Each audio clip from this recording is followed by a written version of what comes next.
إله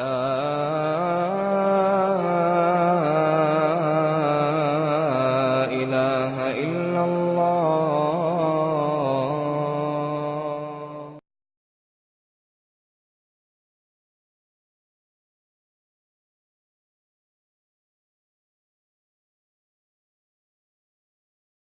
Non, donc c'est Jérôme, mon nom à la base. Sinon j'ai pris Islam comme nom après. Et c'est Bruce, mon nom de famille. J'ai 21 ans. On va dire que je suis dans une famille d'athées. Mais voilà, j'ai fait mes communions, etc. J'ai fait un peu de catéchisme. Mais c'est pas la religion chrétienne m'atterrit pas trop, quoi. D'accord. Malgré que ma grand-mère est très croyante, mais malgré tout, c'est pas un truc qui m'a intéressé, quoi. Alors vraiment, le tout début que j'ai connu l'islam, c'est un peu comme beaucoup de monde, avec le 11 septembre. Donc j'avais une mauvaise image, quoi. Donc voilà, j'avais l'image que les médias me donnaient. Des barbus, je sais pas, terroristes, femmes voilées, soumises, voilà, quoi.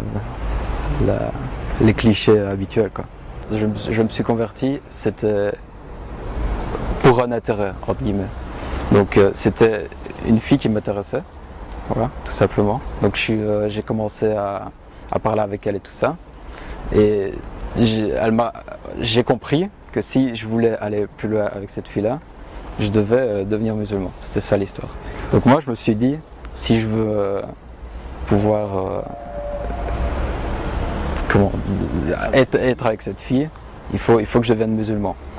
Donc moi, depuis que je suis petit, l'idée de Dieu unique, c'était pas un problème. Ça, j'y croyais. Après, c'était le christianisme qui me posait un problème. Bah,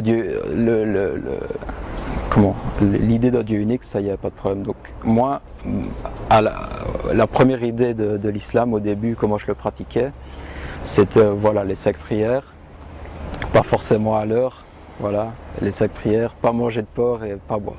Ça se limite à ça. Tout le reste, c'est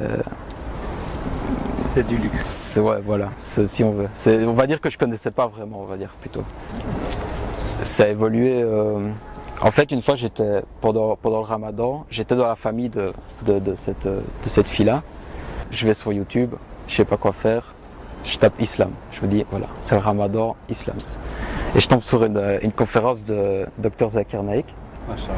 Et donc c'est une petite vidéo de 3 minutes traduite en français. Et là, ça me parlait. Et là, je trouvais ça vraiment intéressant. Je me suis dit, là, subhanallah, ça me parle, quoi. C'est une religion qui me parle. Donc,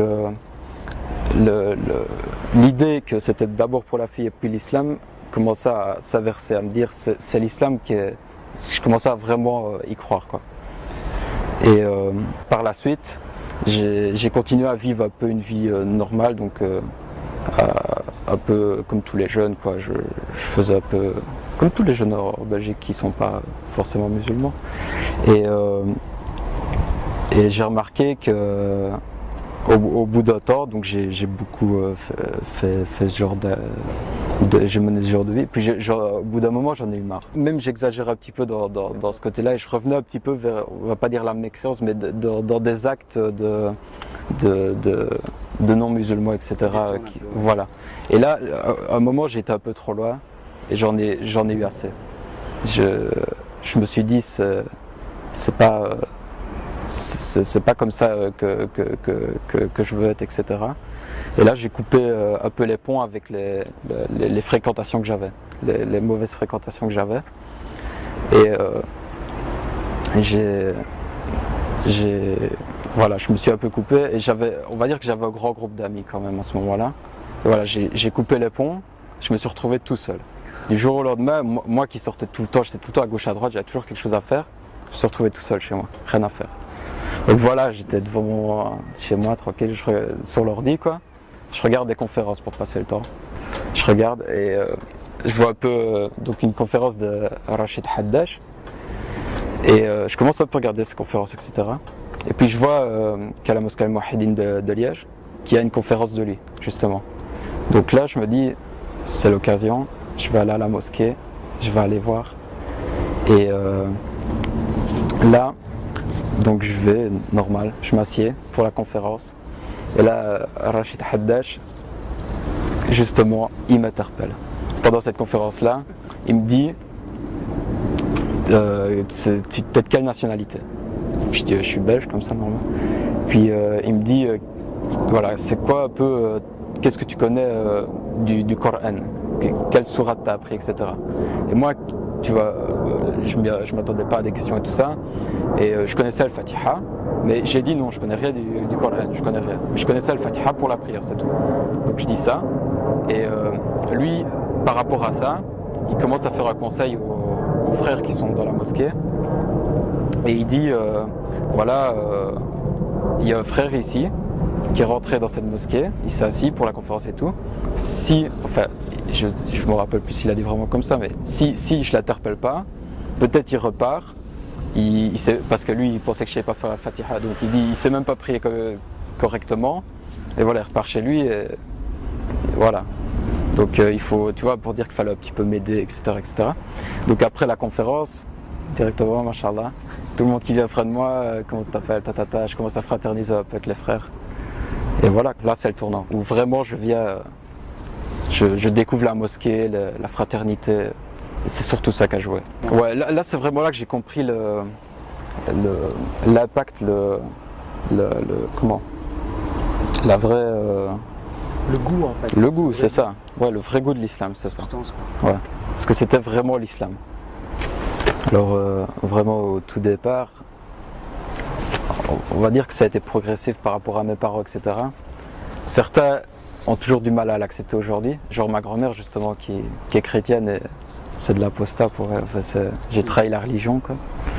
Et mes parents qui sont athées, eux l'acceptent petit à petit. Mais au début, c'était catégorique, ça leur faisait peur. Parce qu'ils avaient l'idée aussi un peu, comme j'ai expliqué avec le 11 septembre, etc. Ils pensaient que c'était des gens qui m'avaient un peu enroulé dans tout ça, ils avaient un peu peur. Et petit à petit, ils ont fini par accepter, malgré qu'ils sont pas d'accord, quoi. Ils sont pas d'accord avec ça. Ils aimeraient sûrement mieux que je sois pas musulman, mais ils acceptent. Aujourd'hui, alhamdoulilah, ils acceptent. Avant, s'il y avait une contradiction entre nous, j'avais tendance à lever un peu la voix, quoi, on va dire, avec eux, alors qu'ici, j'essaye de rester calme, quoi, de régler la situation. Ouais, ça fait 4 ans que je suis converti à l'islam.